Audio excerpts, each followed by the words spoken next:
Hi there, and you're watching Dukascopy TV. I'm Darren McDermott. I have Gareth Austin in the studio with me today from the Graduate Institute to have a look at growth in Sub-Saharan Africa. Welcome today. Thank you. So can you tell me about the recent rapid growth in Sub-Saharan Africa? For the last 18 years, since about 1995, there has been, taking Sub-Saharan Africa as a whole, a growth rate that, if you believe the not very reliable statistics, has been 4 to 5% per year in GDP, in output. If you take into account the still pretty fast population growth of the region as a whole, despite the impact of HIV/AIDS in some areas, that's probably 2% per year ahead of population growth. So that is an unprecedented rate of growth for the region as a whole. So that's undoubtedly good news. That's the good news, but obviously there has to be a lot of negative news as well. So what are the challenges facing growth? The most important one, I think, is that the nature of the growth retains the old characteristic of being based on primary product exports, agricultural exports, and especially minerals. And this particular boom, if you compare it with booms during the colonial period or in the immediate few years following independence in the 60s, this particular boom is more dependent on minerals than ever. And mineral exporting tends to be associated with high degrees of inequality compared to agricultural exports. And it can also make it actually harder to develop manufacturing because it strengthens your balance of payments, it strengthens your currency, and it makes your manufactured goods less competitive. So that it can help manufacturing, but it can also hinder. And in terms of foreign investment, what opportunities exist? What countries have the most potential?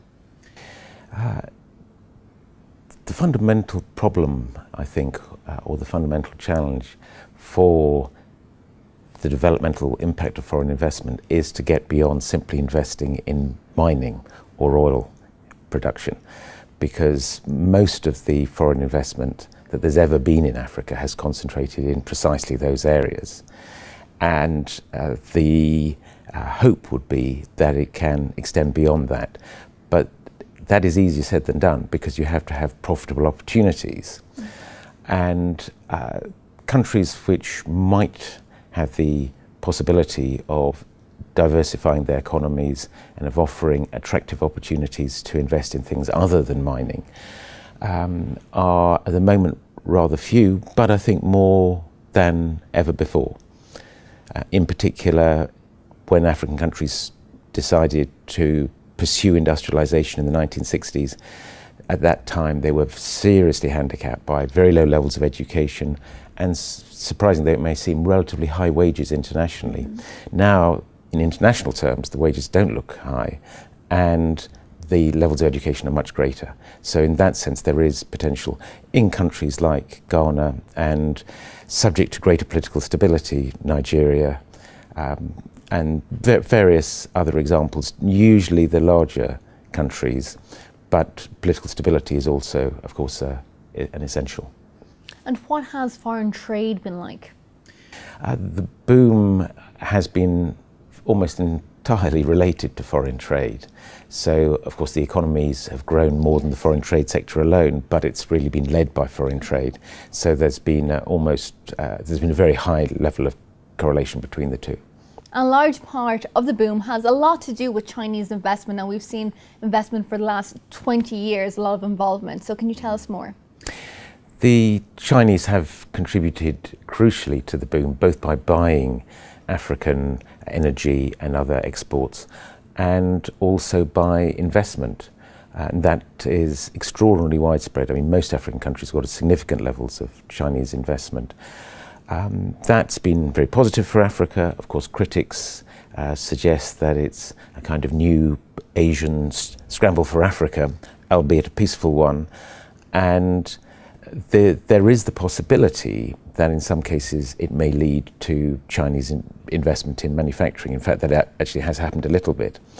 But it's also complicated because there are tensions over how far Chinese companies have brought in their own labour rather than using African labour, tensions over the large numbers of Chinese nationals who have entered Africa and often been engaged in sectors which African countries have traditionally and often by law reserved for themselves. So this year, over 4,000 foreign nationals, mostly Chinese, have been expelled from Ghana for engaging in illegal small-scale mining, at the same time as China is investing heavily in large-scale mining. Mm-hmm. Thank you very much, Gareth. Now, before we wrap up, just one last question. Looking ahead, looking into the future, where do you see the future of growth in Sub-Saharan Africa?